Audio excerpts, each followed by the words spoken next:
विभूति द्वादशी व्रत में राजा पुष्पवाहन की कथा।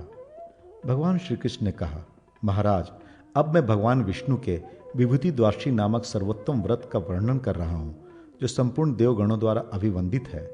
बुद्धिमान मनुष्य कार्तिक, वैशाख, मार्गशीर्ष, फाल्गुन अथवा आषाढ़ मास में शुक्ल पक्ष की दशमी तिथि को स्वल्पाहार कर सायंकालिक संध्योपासना से निवृत्त हो, इस प्रकार का नियम ग्रहण करे। प्रभो, मैं एकादशी को निराहार रहकर भगवान जनार्दन की भली भांति अर्चना करूंगा और द्वादशी के दिन ब्राह्मण के साथ बैठकर भोजन करूंगा। केशव, मेरा ये नियम निर्विघ्नता पूर्वक पूर्ण हो जाए और फलदायक हो। फिर रात में ओम नमो नारायणाय मंत्र का जप करते हुए सो जाए। प्रातःकाल उठकर स्नान जप आदि करके पवित्र और श्वेत पुष्पों की माला एवं चंदन आदि से भगवान पुंडरीकाक्ष का पूजन करें। 1 वर्ष प्रति मास क्रमशः भगवान के 10 अवतारों तथा दत्तात्रेय और व्यास की स्वर्णमयी प्रतिमा का स्वर्ण निर्मित कमल के साथ दान करना चाहिए। उस समय छल, कपट, पाखंड आदि से दूर रहना चाहिए।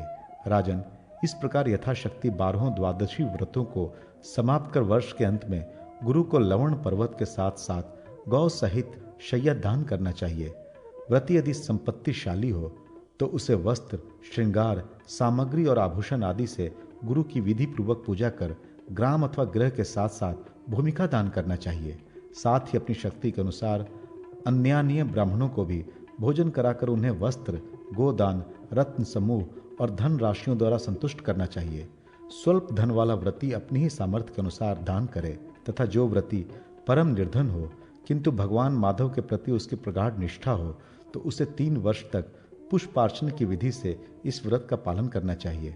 जो मनुष्य उपयुक्त विधि से विभूति द्वादशी व्रत का अनुष्ठान करता है वह स्वयं पाप से मुक्त होकर अपने 100 पीढ़ियों तक के पितरों को तार देता है। उसे 1 लाख जन्मों तक न तो शोक रूप फल का भागी होना पड़ता है, न व्याधि और दरिद्रता ही घेरती है तथा न बंधनों में ही पड़ना पड़ता है। वह प्रत्येक जन्म में विष्णु अथवा शिव का भक्त होता है। राजन, जब तक 108 सहस्त्र युग नहीं बीत जाते तब तक वह स्वर्ग लोक में निवास करता है और पुण्य क्षीण होने पर पुनः भूतल पर राजा होता है। भगवान श्री कृष्ण ने पुनः कहा, महाराज, बहुत पहले रथंतर कल्प में पुष्पवाहन नामक एक राजा हुआ था जो संपूर्ण लोकों में विख्यात तथा तेज में सूर्य के समान था।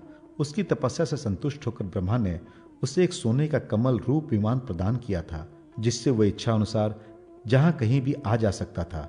उसे पाकर उस समय राजा पुष्पवाहन अपने नगर एवं जनपद वासियों के साथ उस पर आरूढ़ होकर स्वेच्छानुसार देवलोक में तथा 7 द्वीपों में विचरण किया करता था। कल्प के आदि में पुष्कर निवासी उस पुष्पवाहन का 7वें द्वीप पर अधिकार था, इसलिए लोक में उसकी प्रतिष्ठा थी और आगे चलकर वह द्वीप पुष्कर द्वीप के नाम से कहा जाने लगा।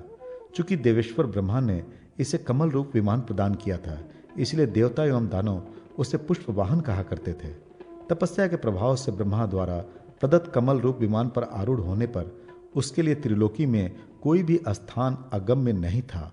नरेंद्र, उसकी पत्नी का नाम लावण्यवती था। वह अनुपम सुंदरी थी तथा हजारों नारियों द्वारा चारों ओर से समादृत होती रहती थी। वह राजा को उसी प्रकार अत्यंत प्यारी थी जैसे शंकर जी को पार्वती जी परम प्रिय हैं।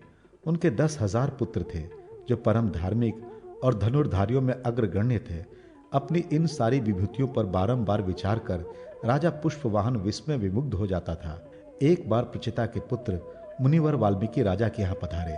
उन्हें आया देखकर राजा ने उनसे इस प्रकार प्रश्न किया।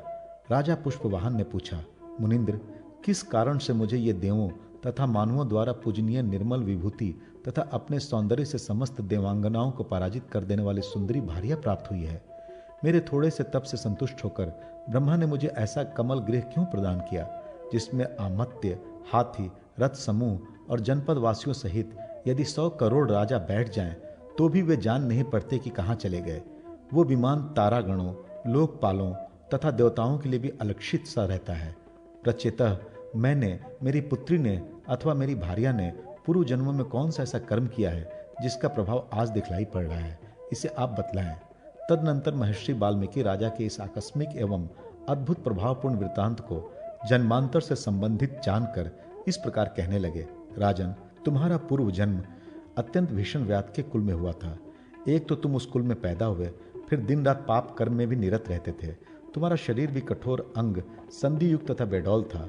तुम्हारी त्वचा दुर्गंध युक्त थी और नख बहुत बढ़े हुए थे, उससे दुर्गंध निकलती थी और तुम बड़े कुरूप थे। उस जन्म में ना तो तुम्हारी कोई हितैषी मित्र था, न पुत्र और न भाई बंधु ही थे, न पिता माता और बहन ही थी। भूपाल, केवल तुम्हारी ये परम प्रियतमा पत्नी तुम्हारी अभिष्ट परमानुकूल संगनी थी। एक बार कभी भयंकर अनावृष्टि हुई जिसके कारण अकाल पड़ गया। उस समय भूख से पीड़ित होकर तुम आहार की खोज में निकले, परंतु तुम्हें कुछ भी जंगली कंद मूल फल आदि कोई भी खाद्य वस्तु प्राप्त ना हुई। इतने में ही तुम्हारी दृष्टि एक सरोवर पर पड़ी जो कमल समूह से मंडित था। उसमें बड़े बड़े कमल खिले हुए थे। तब तुम उसमें प्रविष्ट होकर बहुसंख्यक कमल पुष्पों को लेकर विदिशा नगरी में चले गए। वहां तुमने उन कमल पुष्पों को बेचकर मूल्य प्राप्ति के हेतु पूरे नगर में चक्कर लगाया। सारा दिन बीत गया पर उन कमल पुष्पों का कोई खरीदार ना मिला। उस समय तुम भूख से अत्यंत व्याकुल और थकावट से अतिशय क्लांत होकर पत्नी सहित एक महल के प्रांगण में बैठ गए। वहां रात्रि में तुम्हें महान मंगल शब्द सुनाई पड़ा। उसे सुनकर तुम पत्नी सहित उस स्थान पर गए जहां वह मंगल शब्द हो रहा था। वहां मंडप के मध्य भाग में भगवान विष्णु की पूजा हो रही थी। तुमने उसका अवलोकन किया। वहां अनंगवती नाम की वैश्या माघ मास की विभूति द्वादशी व्रत की समाप्ति कर अपने गुरु को भगवान ऋषिकेश का विधिवत श्रृंगार कर स्वर्ण में कल्प वृक्ष, श्रेष्ठ लवणाचल और समस्त उपकरणों सहित शैया का दान कर रही थी। इस प्रकार पूजा करती हुई अनंगवती को देखकर तुम दोनों के मन में विचार जागृत हुआ कि इन कमल पुष्पों से क्या लेना देना है। अच्छा तो ये होता कि इनसे भगवान विष्णु का श्रृंगार किया जाता। नरेश्वर, उस समय तुम दोनों पति पत्नी के मन में ऐसी भक्ति उत्पन्न हुई और इसी अर्चा के प्रसंग में तुम्हारे उन पुष्पों से भगवान केशव और लवणाचल की अर्चना संपन्न हुई तथा शेष पुष्प समूहों से तुम दोनों ने शैया को भी सब ओर से सुसज्जित किया। तुम्हारी इस क्रिया से अनंगवती बहुत प्रसन्न हुई। उस समय उसने तुम दोनों को इसके बदले 300 अशर्फियां देने का आदेश दिया, पर तुम दोनों ने बड़ी दृढ़ता से उस धनराशि को अस्वीकार कर दिया। भूपते, तब अनंगवती ने तुम्हें भक्ष्य, भोज्य, लेह, चोष्य 4 प्रकार का अन्न लाकर दिया और कहा भोजन कीजिए, किंतु तुम दोनों ने उसका भी परित्याग कर दिया और कहा वरानने, हम लोग कल भोजन कर लेंगे। दृढ़ व्रते, हम दोनों जन्म से ही पाप परायण और कुकर्म करने वाले हैं, पर इस समय तुम्हारे उपवास के प्रसंग में हमें विशेष आनंद प्राप्त हो रहा है। उसी प्रसंग में तुम दोनों को धर्म का लेशांश प्राप्त हुआ और तुम दोनों ने रात भर जागरण भी किया था। दूसरे दिन प्रातःकाल अनंगवती ने भक्ति पूर्वक अपने गुरु को लवणाचल सहित शैया और अनेकों गांव प्रदान किए। उसी प्रकार उसने अन्य 12 ब्राह्मणों को भी सुवर्ण, वस्त्र, अलंकार आदि सहित 12 गौएं प्रदान की। तदनंतर सहृदय मित्र, दीन, अंधे और दरिद्रों के साथ तुम लुब्धक दंपत्ति को भोजन कराया और विशेष आदर सत्कार के साथ तुम्हें विदा किया। राजन, वो सपत्निक लुब्धक तुम ही थे जो इस समय राजा राजेश्वर के रूप में उत्पन्न हुए।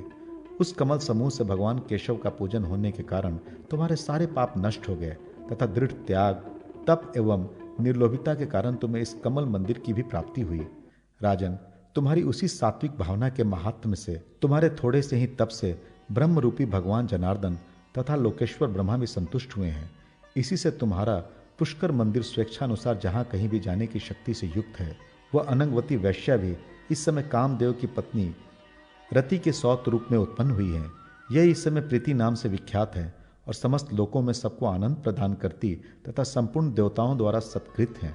इसलिए राजेश्वर, तुम उस पुष्कर गृह को भूतल पर छोड़ दो और गंगा तट का आश्रय लेकर विभूति द्वादशी व्रत का अनुष्ठान करो। उससे तुम्हें निश्चय ही मोक्ष की प्राप्ति हो जाएगी। श्री कृष्ण ने कहा, महाराज, ऐसा कहकर प्रेषिता मुनि वहीं अंतर्हित हो गए। तब राजा पुष्पवाहन ने मुनि के कथनानुसार सारा कार्य संपन्न किया। राजन, इस विभूति द्वादशी व्रत का अनुष्ठान करते समय अखंड व्रत का पालन करना आवश्यक है। जिस किसी भी प्रकार से हो सके 12 द्वादशियों व्रत कमल पुष्पों द्वारा संपन्न करना चाहिए। अनग, अपनी शक्ति के अनुसार ब्राह्मणों को दक्षिणा भी देने का विधान है। इसमें कृपणता नहीं करनी चाहिए, क्योंकि भक्ति से ही भगवान केशव प्रसन्न होते हैं। जो मनुष्य पापों को विदीर्ण करने वाला इस व्रत को पढ़ता या श्रवण करता है अथवा इसे करने के लिए सम्मति प्रदान करता है, वो भी 100 करोड़ वर्षों तक देवलोक में निवास करता है।